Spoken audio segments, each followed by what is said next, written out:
pangkalan udara militer Amerika di Nellis, Las Vegas, Kapten Ripper terlihat kesal setelah menyaksikan tim basket kesayangannya baru saja dikalahkan tim lawan.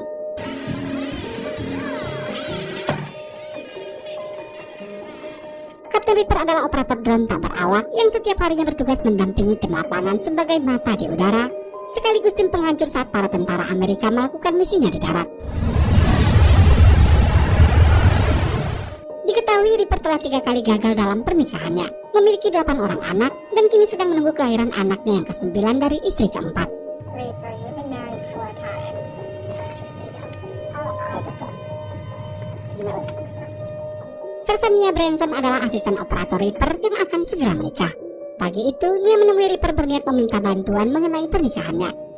I actually wanted to talk to you about something else. I wanted to ask. Who moved my shit? Who moved my shit? I don't know, sir. I used the drift. Morale of the squadron. Jesus? No. Is it respected for efficiency, easy recognition? Melihat suasana hati Ripper yang sedang kesal akibat tak menemukan kopi sasetnya, Nia mengurungkan niat untuk memberitahu maksudnya. I thought you wanted to talk about something. What are you saying? It can wait.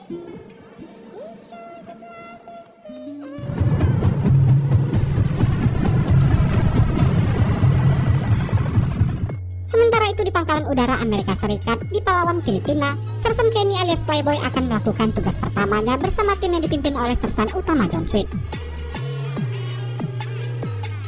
Problem, Sergeant? No, sir. Get your shit together. We lift off in 5. Yes, sir. Hey, you're Halo qualified, yeah? No, sir. We're fine. Are we doing a Halo job? Hari itu Playboy bersama John dan 2 rekannya yaitu Sersan Abel dan Sersan Bishop diperintahkan menuju Laut Sulu untuk menyelamatkan seorang agen CIA yang tertangkap ketika memata-matai seorang pria bernama Alexander Petrov yang merupakan seorang pedagang senjata sekaligus mantan agen KGB Rusia. Plan is to extract him with minimal casualties. DIA asset has been captured. Intel on Alexander Petrov, a Russian arms dealer and former KGB. Kembali ke pangkalan udara Amerika di Nellis, Las Vegas. Setelah menerima panggilan telepon dari salah satu anaknya, Ripper menghampiri bawahannya yang selalu asik menyaksikan pertandingan basket hingga sering tak mengangkat panggilan telepon di sana. Okay. Gotta go.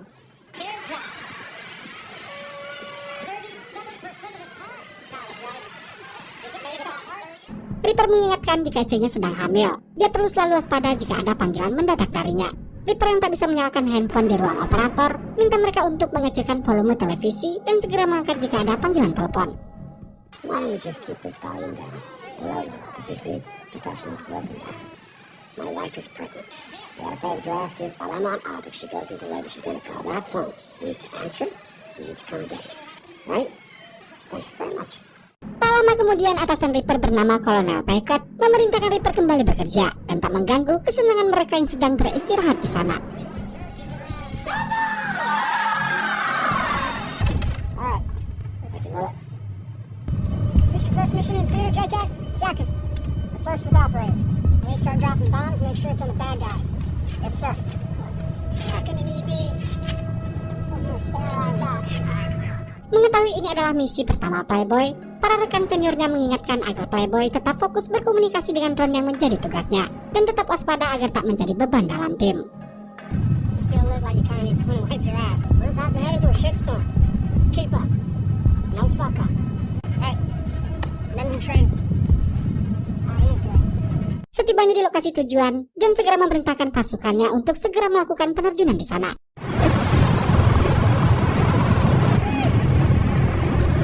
Playboy yang baru pertama kali melakukan penerjunan cukup kesulitan membuka parasutnya ketika akan mendarat.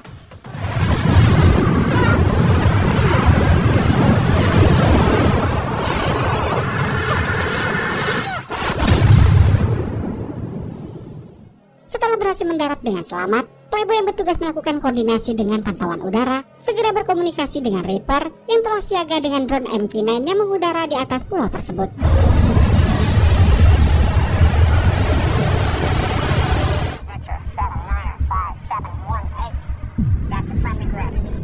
Roger, Playboy. I have visual on friendly grid. On your eyes in the sky in the perimeter of 2. Sembari terus berkomunikasi dengan Reaper yang mengamati dari pantauan udara, mereka terus menyusuri hutan dengan jarak 8 km dari sasaran.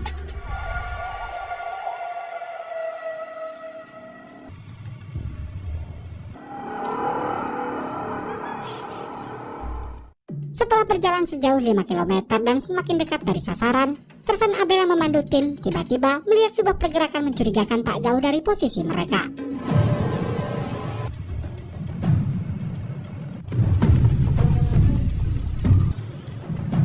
100 meters. Box. John memerintahkan Playboy menghubungi Reaper untuk menampilkan visual drone agar mengetahui apa yang ada di hadapan mereka. I advise over the average, 100 meters northeast. There's suspicious movement 100 meters northeast of our position.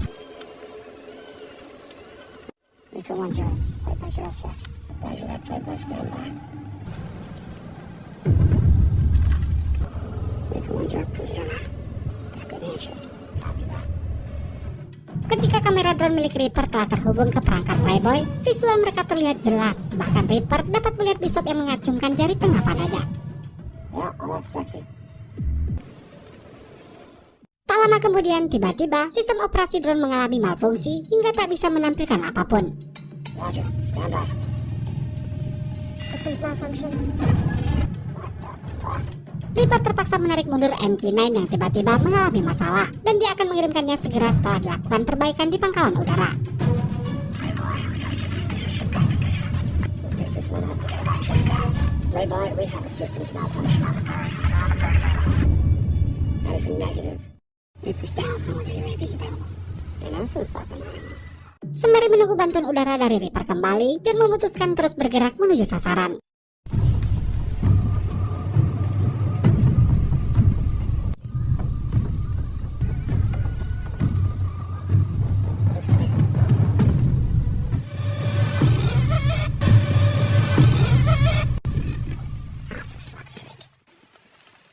How's the mic link? Pretty sure you got a picture of her in your wallet. Tak berapa lama mereka tiba di tepian bukit di lokasi target mereka. John mengamati beberapa tentara yang berjaga di lokasi tersebut dengan teropong dan menyuruh anak buahnya mengambil posisi dan mendekati sasaran.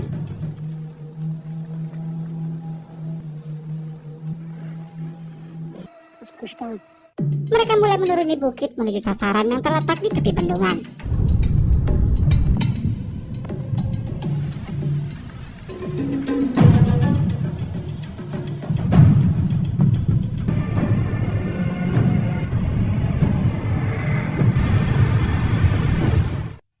Kemudian mereka melihat Alexander Petrov bersama anak istrinya yang berada di lokasi tersebut.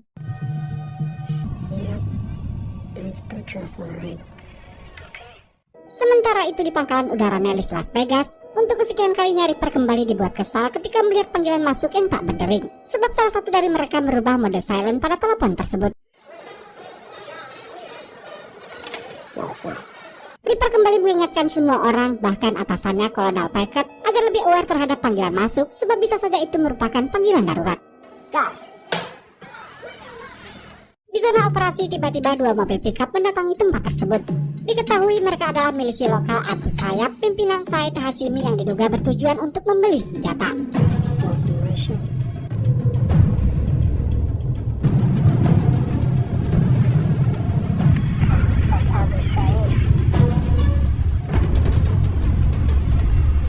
Tak lama kemudian, Reaper menghubungi Playboy dan memberitahunya jika dia telah siap mengudara kembali. This is Reaper 10 back on station. Checking in. Copy that. Good to have you back, Reaper. Requesting permission to establish overhead. Line airborne. Grid is as follows. 7635. Copy grid, Playboy.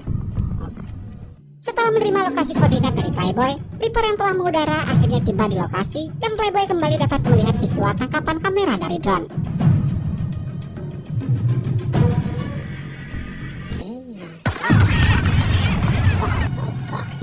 Entah apa yang terjadi antara Hashimi dan Petrov hingga kekacauan terjadi di sana.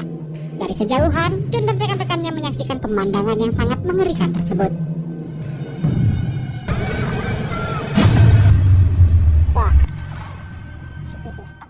Ketika Hashimi menyuruh anak buahnya untuk menangkap anak Petrov yang mencoba melarikan diri, Bishop yang tak ingin melihat anak tersebut turut dieksekusi mulai melakukan tindakan. Playboy mulai menginstruksikan Reaper menjatuhkan misil ke arah sasaran. Fuck this sugar. I'm watching this asshole lob off a kid's head. Tepat saat Hashimi akan mengeksekusi anak tersebut, Abel dan Bishop mulai melakukan tembakan.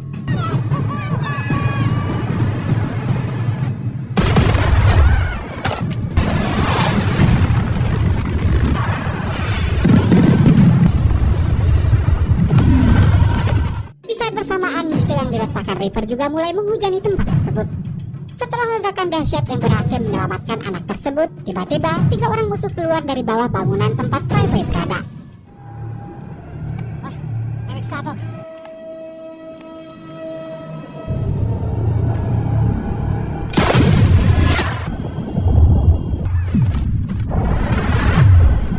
Tanpa diduga, sebuah granat jatuh di hadapan Playboy yang membuatnya refleks mengambil tindakan dan merobohkan bangunan tersebut.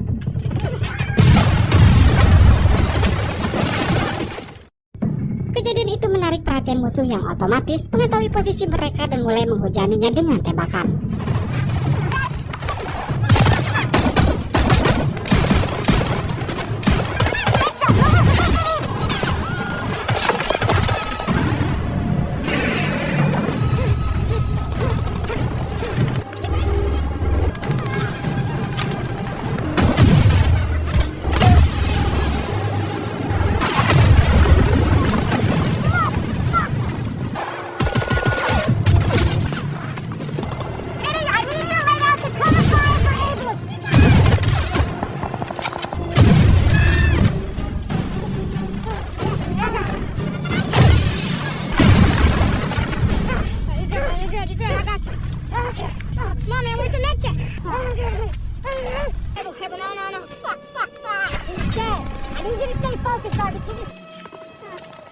Dalam baku tembak tersebut, Abel terluka cukup parah dan tak dapat selamat.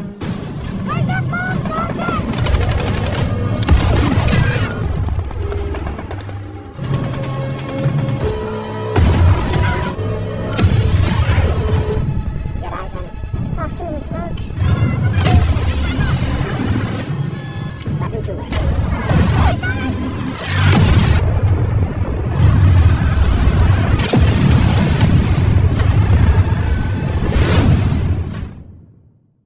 Meski Reaper telah berusaha membantu dari udara, namun banyaknya anak buah Hashimi membuat John dan tim kewalahan dan semakin terpojok.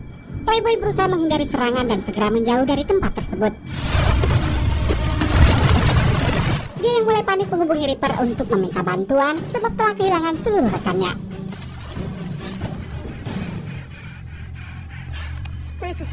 Reaper, there. Reaper yang sempat kehilangan Playboy dari pantauan udara, kemudian memintanya memberitahu lokasi agar dapat kembali memantau situasi sekitarnya dari udara. Confirm your current grid location. Fox. 5 clicks from the evac point. Mia yang menyadari ketakutan dan kepanikan Playboy yang untuk pertama kalinya berada di situasi kacau seperti ini, menyuruh Reaper mengajaknya terus bicara agar dapat menenangkan prajurit tersebut. Playboy, do you copy? You gotta calm him down. He's freaking out. Reaper lalu memberitahu Playboy jika helikopter evakuasi akan segera tiba untuk menyelamatkannya dan minta Playboy agar bergerak menjauh dari lokasinya tersebut. Hey, Playboy. Good news. The cavalry is on the way. Helicopters inbound to the evac point. Setelah mengumpulkan keberanian menyusuri hutan ke lokasi penjemputan, Playboy yang baru saja mendapat ketenangan tiba-tiba kembali mendengar suara kendaraan yang semakin mendekat.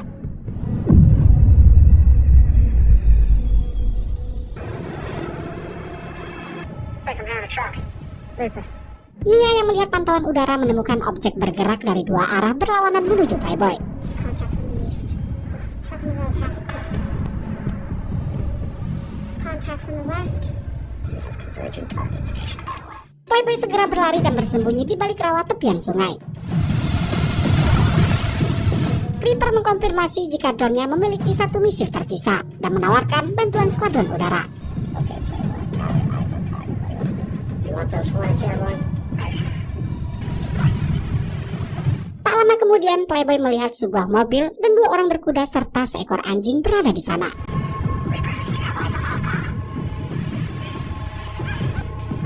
hostiles from the east are armed. Yeah, we're safe. They've got weapons. Safe to assume.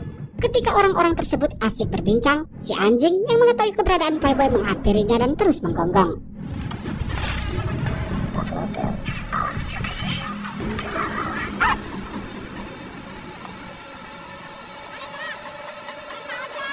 Beruntung pria itu tak terlalu curiga dan mengabaikan gonggongan anjingnya, kemudian berlalu pergi. Buffalo Bill is remounted. Hostiles are leaving the party. Stand by. Hari mulai gelap dan Playboy harus terus menuju lokasi penjemputan yang masih berjarak 1 km dari posisinya berada. Singkat cerita, malam pun tiba.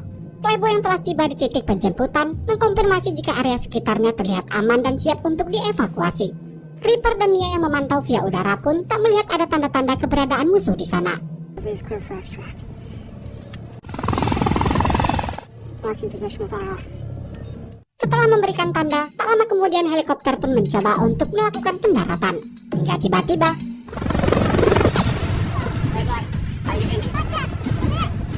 beruntung tembakan itu tak melukai Playboy sebab hanya mengenai rompinya. Seketika, musuh bermunculan dari berbagai arah dan menyerang mereka.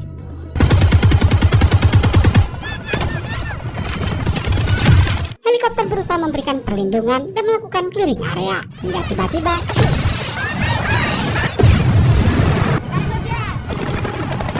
sebuah roket musuh nyaris menghantam helikopter tersebut. Demi keamanan, pilot memutuskan untuk meninggalkan zona merah tersebut dan akan segera kembali di lokasi penjemputan yang baru. Playboy yang kini terjebak sendirian di tengah puluhan militan harus mampu bertahan menghindari serangan dan membalas serangan lawan. Sementara itu, Reaper yang menjadi support tim tahu betul apa yang harus dia lakukan. Reaper melepaskan satu misil terakhirnya dan menghubungi skuadron udara Hornet sebagai backup untuk melindungi Playboy dan akan tiba dalam 2 menit ke depan.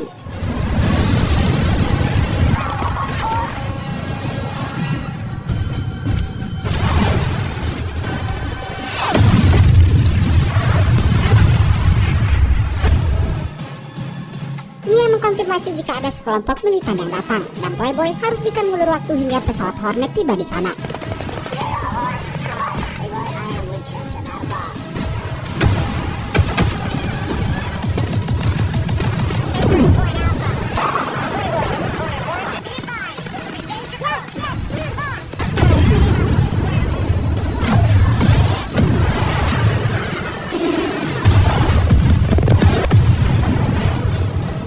Serangan pertama Hornet berhasil meluluhlantahkan pasukan militan yang baru saja tiba di sana.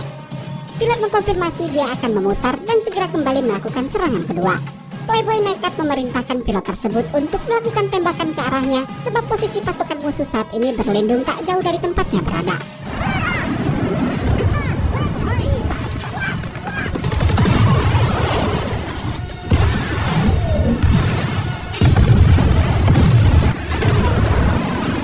Playboy berhasil bergerak cepat menghindari semua tembakan dan serangan brutal tadi pun berhasil mengklirkan area pertempuran tersebut. Playboy, from what we can see, it looks clear. Singkat cerita, keesokan harinya setelah jauh berjalan menuju tempat penjemputan yang baru, ketika sedang berkomunikasi dengan Reaper, tiba-tiba Playboy terperosok dan jatuh ke sungai.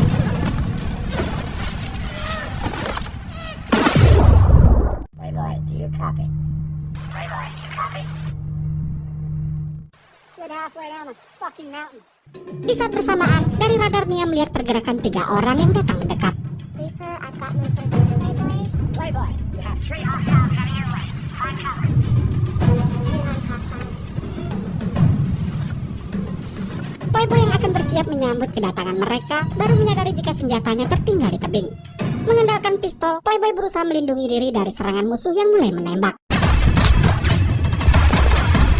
Scan for it, keep it moving. Copy.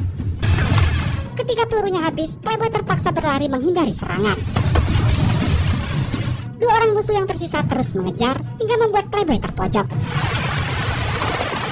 Tak ada pilihan, Playboy pun segera melompati air terjun tersebut. Setelah berhasil selamat dan beristirahat di pinggir sungai, tiba-tiba Playboy berhasil tertangkap dan dibawa ke sebuah bangunan tengah hutan tempat persembunyian militan dan mendapat siksaan di sana. Sementara itu di markas, Kolonel Paket mendatangi Nia dan Reaper menanyakan perkembangan misi yang sedang berjalan. Reaper memberitahu misinya berantakan dan minta Kolonel Paket menunda pergantian shift hingga dia berhasil membawa para tentaranya kembali. Tak lama kemudian, seorang pria misterius muncul di tempat Playboy disekap dan segera menyerang dua anak buah Hashimi tersebut.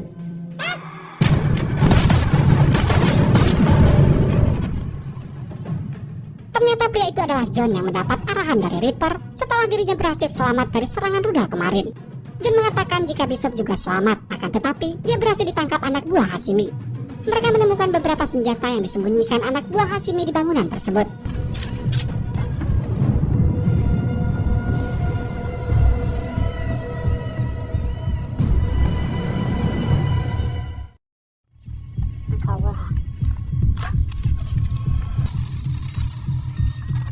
Playboy menghubungi Reaper dan minta dipersiapkan bantuan udara sebab dia dan John akan kembali ke titik awal pertempuran menyelamatkan Bishop sekaligus agen CIA yang menjadi misi utama mereka.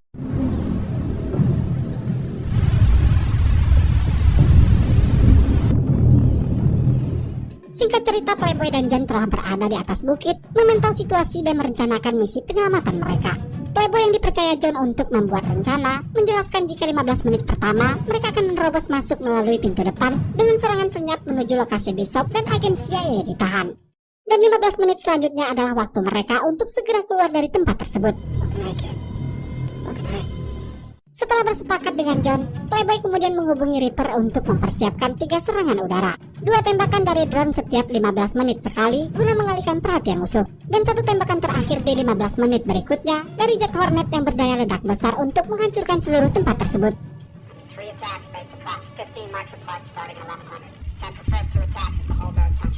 Final attacks should have enough ordnance to neutralize all enemy indicators. Setelah memahami rencana John dan Playboy, Reaper segera memberikan tanda pada titik serangan. Kapten Packet yang telah berada di ruangan kontrol dan mendengar rencana tersebut memerintahkan Reaper dan Nia segera pulang sebab jam kerja mereka telah berakhir dari beberapa jam yang lalu. Alright, we don't know the plan. You both did some fine work here today. Get out of here. Dengan keras Reaper menolak sebab merasa dia adalah orang yang bertanggung jawab membawa pasukannya kembali dengan selamat. Okay, Reaper. Have the chair. At 10 hours over the 8-hour shift. That's the chair. No fucking way. Terjadi perdebatan serius antara Reaper dan Kolonel Packet, hingga akhirnya Reaper dan Nia tak dapat lagi membantah dan meninggalkan ruangan tersebut.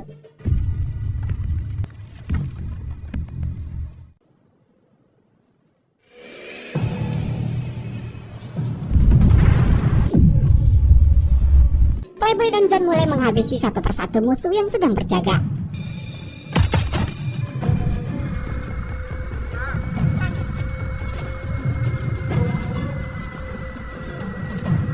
Setibanya di dalam, mereka melihat 2 penjaga yang sedang menonton. Agar tak menimbulkan keributan, John menggunakan pisau untuk menghabisi mereka.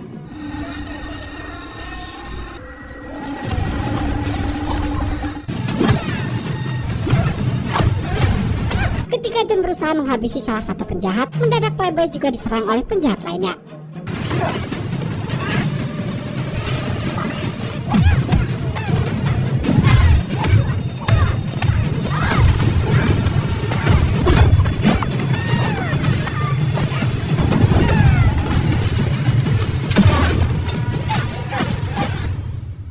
Berhasil menghabisi 2 penjahat tersebut, tiba-tiba John dan Playboy ditembaki oleh musuh lainnya.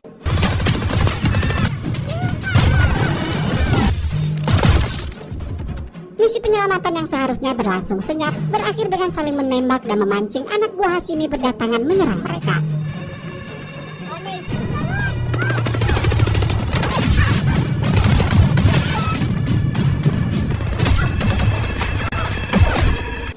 Playboy berusaha menyelamatkan John yang terkena tembakan, dia mendapat serangan dari salah satu anak buah Hashimi.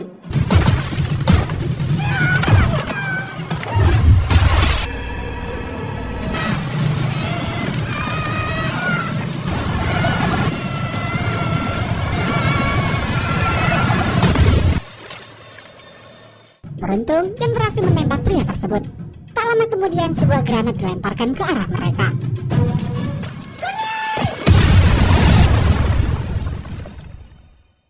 Singkat cerita, John dan Playboy berakhir ditangkap dan dimasukkan dalam sel tempat Bishop berada.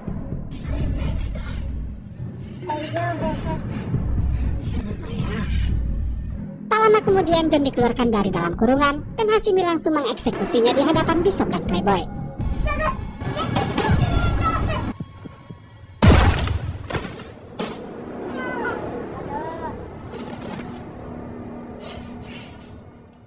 Di ruang kontrol, Kapten Andrew yang melanjutkan misi Reaper telah menembakkan serangan pertama di mana Playboy merasakan guncangan dari serangan tersebut.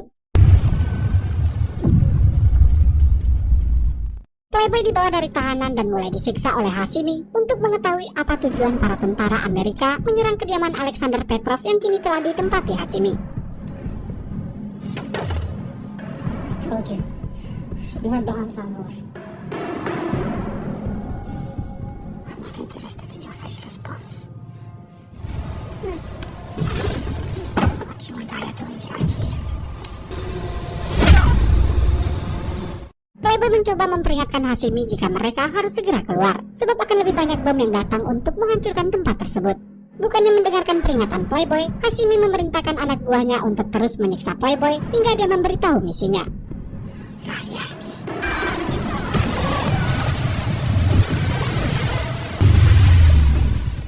Kapten Andrew yang menggantikan posisi Reaper sebagai pilot drone bersiap menjatuhkan bom kedua menuju bunker bawah tanah tempat Playboy disekap.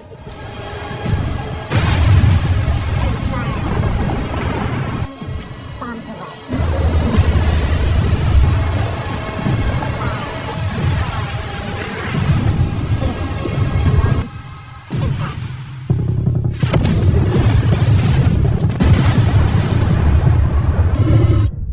Playboy terselamatkan dari kobaran api yang membakar seluruh area tersebut karena posisinya di dalam air.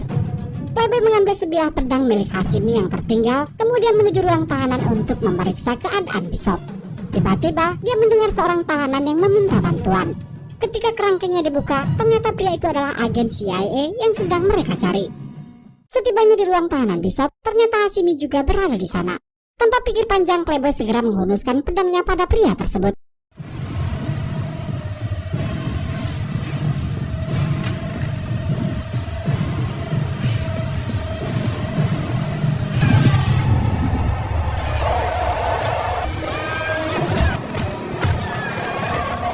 Setelah membebaskan Bishop, Playboy mengambil telepon satelit milik Hashimi dan mereka segera mencari jalan keluar sebelum bom ketiga meratakan tempat tersebut. Merasa waktunya tak akan cukup untuk keluar dari tempat tersebut, Playboy menghubungi markas menggunakan telepon satelit milik Hashimi. Ketika panggilan itu berlangsung, Reaper terlihat berada di sebuah solayan. Sementara itu di markas seperti biasanya, para sersan terlihat sedang asik menonton pertandingan basket di televisi. Kolonel Paket memerintahkan seorang sersan mengangkat panggilan telepon. Reaper, I need Reaper. Si sersan yang pandangannya terus tertuju pada pertandingan basket memberikan nomor Reaper dan langsung menutup panggilan tersebut. Playboy segera menghubungi Reaper, namun sayangnya saat itu Reaper tengah menerima panggilan dari istrinya. Di ruang kontrol, Kapten Andre memberikan koordinat pada Jet Hornet dan akan tiba di lokasi sasaran dalam 3 menit ke depan.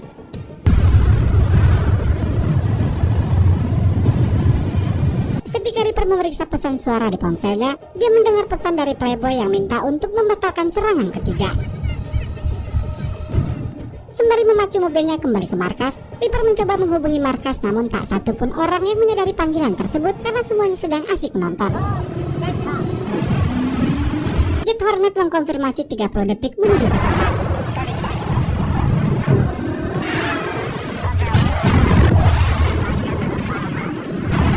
Di sisi lain, Playboy dan lainnya terlihat terus mencari jalan keluar. Reaper yang telah tiba di markas segera berlari menuju ke ruang kontrol.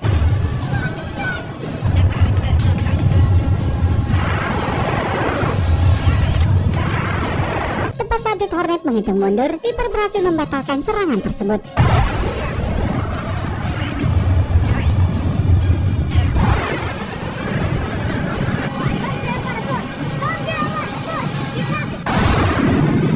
Playboy, agen CIA, dan Bishop pun akhirnya selamat.